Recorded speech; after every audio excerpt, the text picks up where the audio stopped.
The Chicago Bears had their joint practice yesterday against the Cincinnati Bengals. And we're going to talk about some of the players that stood out the most in that joint practice, plus the biggest things to look out for as the Chicago Bears take the field tomorrow against the Bengals. We're going to talk about all that and more right after this.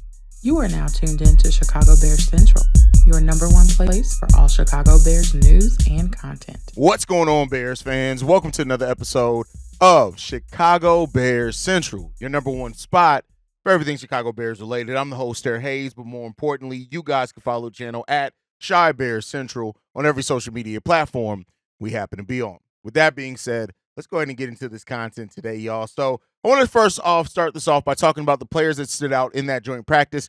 While we did have a live stream after training camp to kind of break down overall takeaways, I want to talk about specific players and how they could play into the game on Saturday against the Bengals. First up, Caleb Williams. You talking about any individual player. Caleb Williams continues to show the poise that we've heard of. Yes, he did throw an interception, but in 7-on-7s, he threw 2 touchdowns and a touchdown in the 11-on-11 period as well. It was even said by Fox News that Caleb Williams understands how to use his weapons, and his ability to use his weapons is what's really impressed a lot of the spectators, saying this: I could not have been more impressed with how Caleb Williams looked. And you look at his receiving core, and you're reminded of who they could be this year with Rome Odunze, Keenan Allen, and DJ Moore. With the team that has Joe Burrow as their signal caller, it's encouraging to hear reporters gush about Caleb Williams. So, that's what it comes down to, man. You just hear that Caleb Williams is standing out, and that's exactly what you want from your Bears team. And so, I'm all for that. And I hope that Caleb Williams comes out no matter how many possessions he plays and on Saturday's game, that he comes out and shows out as well. Next up is Jalen Johnson. Jalen Johnson, listen here when it's come down to it. Jalen Johnson had a big practice.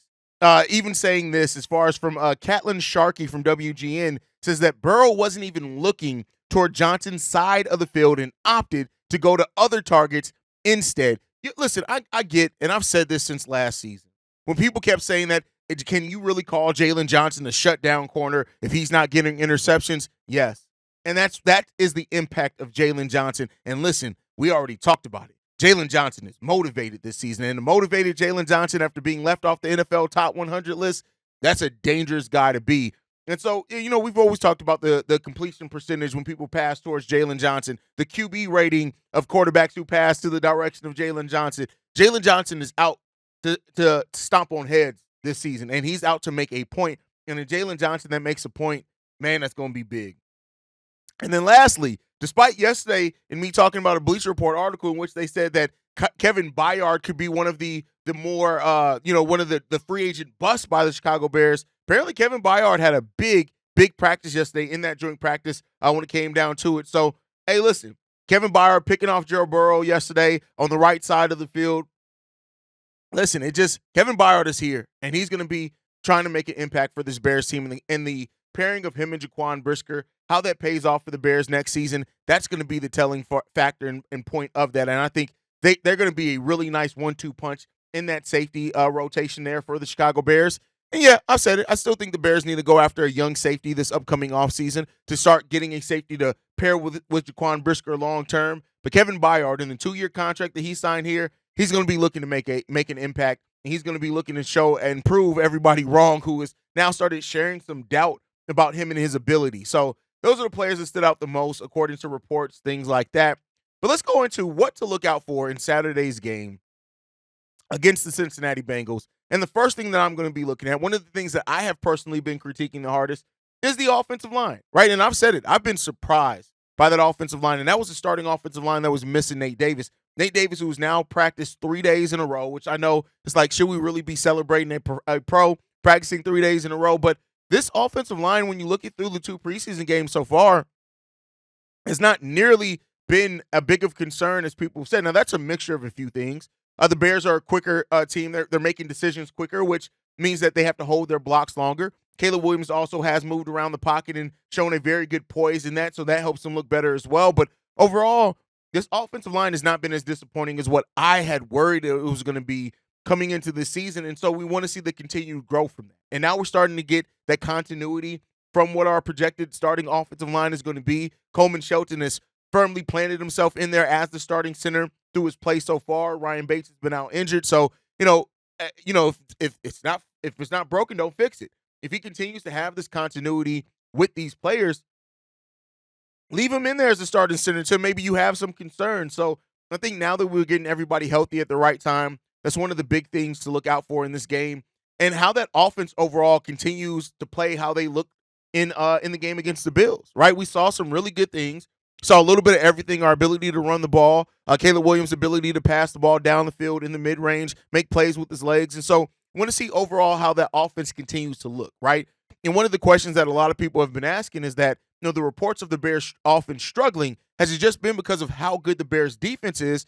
Because even in yesterday's joint practice, the offense had a strong day, not as dominating as the defense, but a very strong day. So let's see how I want to continue to see kind of how and who separates themselves on the offensive side of the ball as well. Running back two position is still open right now. Khalil Herbert should be ahead in that race, but still see Roschon in there. The battle between Velus Jones and Ian Wheeler, who's probably going to be the last running back to make this roster. Things like that. We still got wide receivers. Kellen Johnson didn't play in the second game. Does he play in this one? So you got things that we still need to see and want to see, and a lot of it's on that offensive side of the ball. But then when you take a look outside of that, like how many drives will the starting offense play? That's one of the bigger questions here as well. How many possessions will they play? We know that Matt Eberflus has said he wanted to play about 45 to 50 possessions for Caleb Williams in preseason. We got 18 so far with 2 games left to go. So it gets close to that if you get another 18 on each game, something like that. But then again, will they even play in that last preseason game, which I don't think we played our starters at all in the last preseason game last year. So this may be our largest sample size yet for the Chicago Bears offense. And then considering that the Bengals are sitting their starters, could be a really good opportunity for some tune-up in a case like that. So that's one of the big questions there as well. And then, of course, Austin Booker. Does Austin Booker and Daniel Hardy, for that matter, continue to show? There's a position battle there, right? We don't have our opposite edge that's starting on the other side of Montez Sweat. We have not solidified that yet. And Austin Booker has as good of a case as anyone. He has as good of a case as DeMarcus Walker. He has as good of a case, definitely as good as the case of a Dominique Robinson, right? So you're coming into that and looking at it and saying who on that defense stands out. And so definitely with Austin Booker, looking for him and Daniel Hardy to continue what they've shown so far. Not necessarily saying that they have to get another 2.5 sacks to be able to stand out, but just to see the process that they're going through as well. And then kind of the other position battles. I already talked about it with Velus Jones and Ian Wheeler. There's definitely a position battle there. The Austin Reed and Brett Rippon as the third string quarterback, or just the quarterback rotation overall is something that we're looking at for as well. So those continued storylines that are going to be obviously picked up in Hard Knocks, those are another things to look out for as we're going forward. And like I said, we'll see if Roschon gets a little bit more out there as well. We'll see what happens with that one. He does offer kind of the best, pass blocking running back that we have out there potentially. But, we'll see. It hasn't really been a lot said about Roschon Johnson. So, maybe the Bears have kind of made that decision kind of already. They're just looking to solidify that decision when it comes down to it. But overall, this is still a team with a lot of things left to be determined. Reddy Stewart, where's he going to be at? Is he going to make the final roster? Stuff like that. So there's a lot to look out for in this game against the Bengals. And I, for one, am super excited about this game, as I am every game. And, we'll continue to see who continues to just step up for this team. The young players as well. We haven't seen very much of Tyler Scott. Now, I have alluded to, I think this team is very confident in their offensive weapons, and therefore we already know we're not seeing most of the playbook right now. And I think because of that, we're also not seeing a lot of the young players or even kind of the full rotation anyway to kind of keep some of that locked in, right? And then, another player that I didn't mention, Micah Baskerville. He is a chance to make the final 53-man roster. And so, him and Noah Sewell, who hasn't been healthy, we haven't seen a lot of him either. So we're still looking to see who's going to come out in that. But don't overlook Micah Baskerville as all. I actually feel very remiss in not bringing up Micah Baskerville not only because of the pick six, but he's just been playing overall solidly as well in this through training camp and in this preseason. So we'll see how that shakes out. But let me know down below, guys. Who are you guys excited to see? What storylines, what players, what position battles are you kind of looking out for in the next game against the Cincinnati Bengals? Are you excited to see the starters out there more? How many snaps do you think the starters and Caleb Williams should play? Let me know all that down below. But with that said, it is Friday, and Fridays here at Chicago Bears Central, it is a mailbag day. Let's go ahead and get into these voicemails. This first one we have, This one's from Barry. Hey, it's Barry here. Hey, what I want to talk about today is I'm sure we're getting plenty of calls about the kid, Austin Booker Haize. First of all, this kid, he should have been a third round pick, right? He fell in the draft to the fifth because I hear that, well, first of all, he should have went back to school to begin with and, started and racked up the stat sheet and put 10 to 15 pounds of muscle on, and then he would have been a first round pick next year, likely. But anyway, he decides to come out early, and apparently he was real self-conscious about his weight. That was the knock. So the kid goes out there and he bloats himself. He does the creatine and all the salt and all that shit, and he was bloated. He tested like shit at the combine. Now the tape says he's a fucking athletic animal, but he felt self-conscious. He tested like shit. Ryan Poles, I was pissed when he got Tory Taylor, even though I'm excited. I'm like, now we don't get Austin Booker. And then, boom, King Poles gets back in the draft, snatches the kid up in the fifth for a steal, absolute steal. And now we're seeing what I've been telling everybody for a long time, that the kid's a fucking animal, fellas. And here's the thing, fellas. Here's how high I am on Austin Booker. A lot of people talk the talk. I'm about to walk the walk. Okay, fellas? I heard that Questy over there in Minnesota, he knows that I know people in the Bears, right? So he had a friend put out a feeler to me asking, hey, would you trade Ellis Turner and Jordan Addison straight up for Austin Booker? And I said, on behalf of Ryan Poles and the city of Chicago, the Bears fans and the Chicago Bears themselves, suck my ass cheek, Questy. I said, we're not letting Austin Booker go for nothing. This kid is Max Crosby 2.0, and for the next 10 to 15 years, he's going to be putting left tackles on their ass cheeks on that cold, hard tundra in Chicago, because we both know, sure as shit, that stadium is not getting built anytime this decade. Okay, so Austin Booker, he can tell Montez Sweat to step aside. He is DE1, and he's going to be proven by week 9 at the latest, fellas. So until next time, Chicago up, fuck Bear the fuck down. Listen, I completely agree with you, Barry. Austin Booker could be the steal of that draft. And by steal, I mean relative the production to their draft selection. That's not to say that there aren't going to be other players that definitely play better than Austin Booker in that draft, but just when you look at where the Bears got him at, where he would have been, like you said, had he went back to college, and I think it's a big sign of why draft combine numbers are cool. But sometimes you need a GM who looks past just the draft combine numbers and looks at the character, the makeup, the potential of a guy, and is willing to take a bet. And yeah, Austin Booker could have won in the third round. He probably should have gone in the third round, but he didn't. And the Bears traded back into that draft to get him because they know that the pick that they gave up is probably going to be worth it. Austin Booker looks like an absolute steal. How much he contributes in his rookie year, we'll see. But when you look at just somebody who came in, and one of the knocks around them was how raw they are, and you look to see how polished he's looked so far in preseason games, yes, it gets the buffer of it being preseason, and you got to take a look at that as well, even though he was out there against starters. But I say this, Austin Booker will be a steal for the Chicago Bears. I have full faith in that right now. He just has to continue to develop it, continue to grow, and we'll see what we have in Austin Booker long term. But this, again, just a masterful job done by Ryan Poles, and apparently you Bears, no, just playing. But yeah, just a masterful job done by Ryan Poles. And that's where you find value, and that's how you continue to build out a team, is finding value like that in that player and where you got him at. All right, let's get into the next voicemail. This one's from Rory. What up, hey, Bobby, C-Dub, rest of the game. It's your boy Rory, man. How you doing, man? I ain't talked to you guys in a while, man. Hey, man, I got to say, I'm very impressed with Caleb Williams, man. I like what I saw his debut. Man, he was poised, good decision making, everything, used his legs when needed, knew when to throw away the pass if he didn't see anything. And he could throw into tight windows.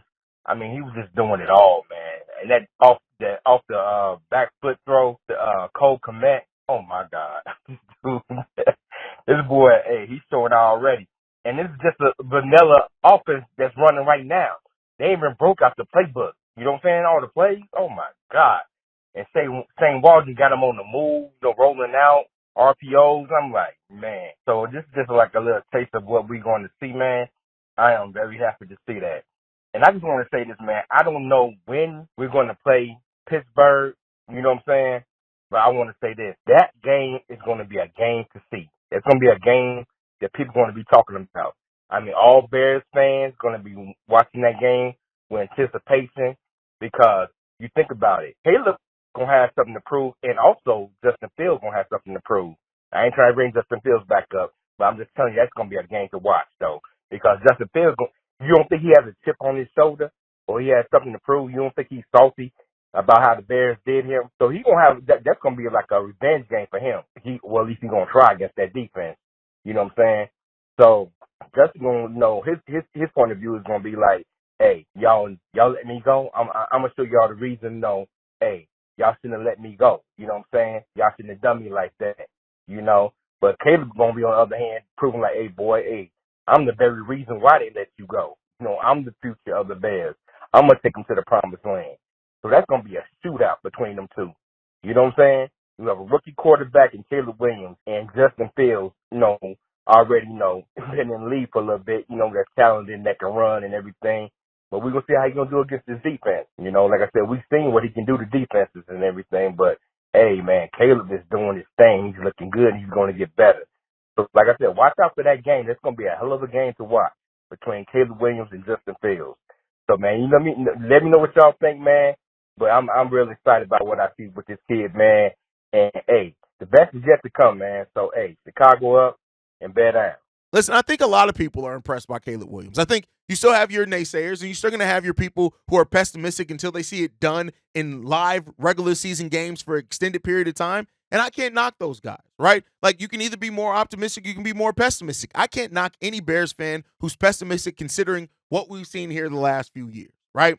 Or last decades for some people, right? So, that's what it comes down to. But I have been really impressed by Caleb Williams, the ability to manipulate that pocket, how he always keeps his eyes downfield, looking for that big play, trying to wait for his wide receivers, and the timing that he's had as well. Been impressed by all that. Now, as far as the Steelers matchup, it'll be a while before we face the Steelers. Of course, they're not on the schedule this year. I don't know if we face the division next year either, but we'll see what comes down with that. But overall, whenever we face the Steelers, if Justin Fields is the starting quarterback of that team, he's absolutely going to be looking to kill the Chicago Bears, and rightfully so, right? But yeah, we got a guy here who's going to be ready to battle, and we'll see who comes out on top of that. But there's going to be a lot of Bears fans looking out for whenever that's on the schedule. And I wouldn't be surprised if the NFL tries to make sure they put it on the schedule next year, especially if Justin Fields wins the starting position with the Pittsburgh Steelers. So look out for that one. All right, let's get into this next voicemail. This one is from Dre. Hey, Bobby, Steve-O, C-Dub, Big Cat. It's your boy Dre calling from McKinley Park. Hey, man, I was at work, but I did watch the Bears game on recording. Hey, we smashed the Bears, man. Hey, Caleb's the truth, man. Get his kid, if not next year, season after next, man. He's going to take us to the promised land, man. I can't wait. Hey, man, I also want to know what y'all thought on how Austin Booker's performance today, because I think he did a hell of a job, man. That kid going to be something if you stay healthy and put a little more weight on. That's all I got for you, man. Let me know what y'all think. Chat-town up, bet down. Peace. Caleb Booker, like, those are two of course, the biggest standouts for the Bears so far, because all eyes are on Caleb, and all eyes are on him for both good and bad reasons. And you see kind of the NFL world, and while I hate the national sports media, I really don't watch very much of the national sports media consistently. If I see a segment about my team, I go and watch it, something like that. But I don't watch a lot of it regularly. I'm for the homegrown grassroots type creators, right? But I think Caleb is surprising a lot. Not surprising, but he's solidifying the potential that a lot of people saw in him. And let's see if he can do that at the NFL level. And much like I said in the last voicemail the first one in regards to Austin Booker is great. And right now, he looks like he's going to be a huge steal for the Chicago Bears team. And let's just hope that it continues to look that way. Let's hope nothing changes. It doesn't go left or anything like that. And Austin Booker definitely has a chance to win the starting position this year. And we'll see if he does get those reins, what he does with it. But all right, let's get into this next voicemail. This one is from Booker. Yo, Haize, what's good, man? This book, blessings to you and yours, man. I'm going to keep it short and sweet. Simple question for you. After the practices and the games, do you think that the offense is struggling because of how good this defense is? Because yesterday, with the Cincinnati joint practice, I heard the defense was giving them the business. We already saw what they did first, second, and third string in the Bills game. So I just want your opinion on that. And I feel that if this defense is doing that, it's going to make this offense a whole lot better. because whoever they go against probably ain't going to be nowhere near as good as this Bears defense. That's all I wanted to say, man. Have a good weekend. Again, blessings to you and yours. Chicago up, bear down, and I'm out.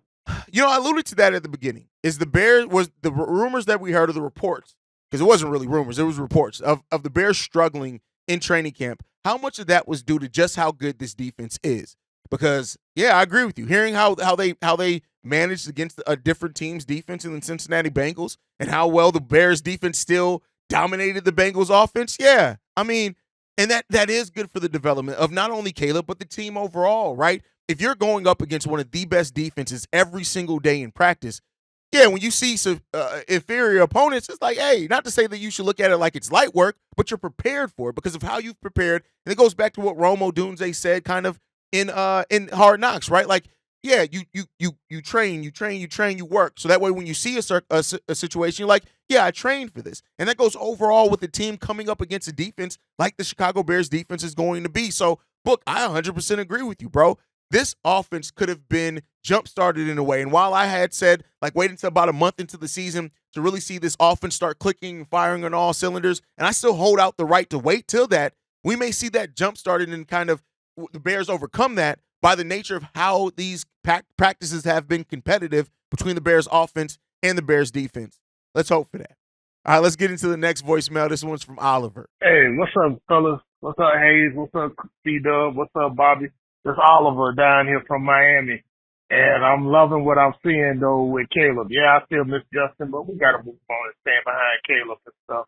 But can we talk about Austin Booker? Yeah, we missed out on Matthew Judon, though. I don't think we was ever going to get him. I think we good with what we got with Austin Booker and Hardy and the other guys and stuff like that. I think we got more than enough edge rushers and stuff. But that dude, Booker, that young man, that is a beast, man.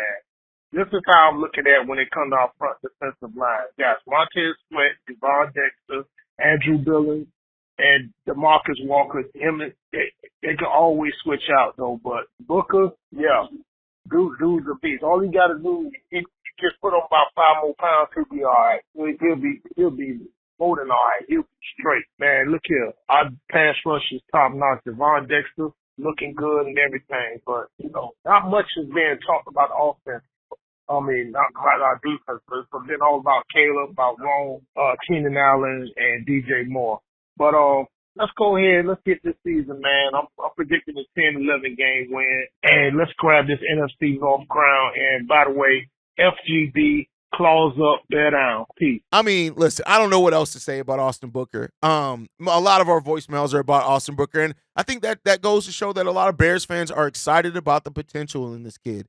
And that's all you can get. It's like being excited about the potential that you have in this kid, and that's what you try to get in the draft, especially in the later rounds. And if Austin Booker turns out to even be somebody who can start for you for years, you got extreme value out of where his draft selection position was. And we're not even talking about if he ends up being a 6.5, 7.5, 8.5 sack guy, right? If he not, I'm saying not that in his rookie year, but over the course of his career, then yeah, that changes some things. And to have him maybe on that same side as Javon Dexter, with the way that we've heard Javon Dexter, even though he hasn't been getting the numbers, but the way that he's getting penetration and putting pressure in both the run and the pass game, man, you listen here. We could listen. This defensive line could low-key be stacked. And the fact that the Bears missed out on Jadon, Jadon would have definitely helped up the ceiling of this team, no doubt. But at the same time, if you get a kid in Daniel Hardy and Austin Booker who can step up and be ready for you, man, that changes some things. So let's see there. All right, let's get into the last voicemail for today. This one's from my boy, Fred. Hey, what up? Be your boy, Fred. What it do, man? Hope y'all enjoyed the game over this past weekend, and many more we can enjoy, man. I ain't gonna lie, and I ain't gonna bullshit, man. I'm gonna keep it a buck. I like what I've seen from Caleb. He showed some little, some. Hopefully we'll get to see more, even though we only got to see him play, some series or whatever, though. But he did his thing, though, man. The composure. He didn't panic. He hit DJ, even though I know he would like to hit Keenan and, everybody else, though. He did hit Cole Kmet. And I know when he hit Cole Kmet the second time, Cole Kmet was ready to take off. You know what I'm saying? That's C-Dub other son. the white rhino. You know what I'm saying? So yeah, and the defense looked good as well too, man. But as far as that running back position, I don't know, man, because that boy Wheeler, he showed his ass, even though it's preseason, but he showed the speed and, showed some flashes and everything, though, man. So I don't know if they're going to still keep Khalil or they're going to keep, I don't know. You know what I'm saying? So we just got to wait and see. And I like what I seen for Austin Booker as well. I was watching Booker when he was at Kansas. You know what I'm saying? So Booker just going to get better and better, He tied at first as far as, sacks and everything, even though people say, well, it's preseason with shit. He did go against a starting left tackle. Well, starting was that left tackle, right tackle, whatever side it was, but he got it, man. Only thing he got to do is put some size on him. That's the only thing he needs, put size on him, because he got the speed, he got the pass rushing moves and everything down packed. So once we get that size on him, he gonna be all right though, man. I won't be surprised if he started on that opposite side of the edge and they rotate if they go with Walker, starting at the other D tackle position on the lower side of Big Dex or whatever though, man. And I think our D line gonna be all right though. Overall, as a team, I think we gonna be all right though. Shane Waldron, he was doing what he doing, looking like a true competent offensive coordinator, not like that asshole Luke Gessie that we had who just want to throw screens and shit and tuck his tail between his legs and shit though. We actually got an offensive coordinator that can, make things happen though. So I'm hoping to continue to see that, and we get these dubs, man. It's time for us to start getting these wins and get that respect. You feel me? So let me know what you think, man. Chicago up, bet down or nothing. Shout out to Fred. Fred always going off. He always find he was about 92% through the voicemail, and then he had to go off. It's just Fred. He's a passionate Bears fan. Here's the thing. I know what you said about Austin Booker and the other one. I've talked so heavily about those. I'm going to focus on two things that you said. If Khalil Herbert is moved, I do not think that it happens early in the season. It may not be till closer to the trade deadline. I think this Bears team is going to go with the weapons that they have, and it very well may be that they don't move Khalil Herbert at all, right? So I think when it comes down to it, that we've seen it with David Montgomery. He just let the contract expire because you can get another running back, whether it be in the draft, whether it be through free agents. There's always a stock of running backs. And I don't mean that to say you just replace it and everybody's just the same. No, you have to figure out the balance, right? But I think that there's a chance that Khalil Herbert could be moved, especially if he plays well. And the Bears are just listen, we're not going to re-sign you at the money that you probably deserve. Let's go ahead and move you. You can go to a team. You guys can work out an extension. We can get some type of asset back, no matter it be a player or a future pick, and we keep it moving. But if it does happen, I'm not saying will, but if it does happen, I don't think that it happens until much closer to the trade deadline. Now, as far as Shane Waldron has us cooking. I had an episode earlier this week and I talked about Shane Waldron. You can already tell how special it is. And keep in mind, we've barely seen even the depth of that playbook. And the best is yet to come for this offense. And when's the last time we felt that way, right? Luke Getzey's preseason offense was basically the same as what we saw during the season. I think that should have told people a lot. So, when it comes down to it, man, yeah, Shane Waldron came in here and he's doing his job. And let's see how that continues how he gets the most out of the talent. That's what I've always looked at, is getting the most out of your talent. The tight ends, the wide receivers, the running back room that we have here, and the quarterback.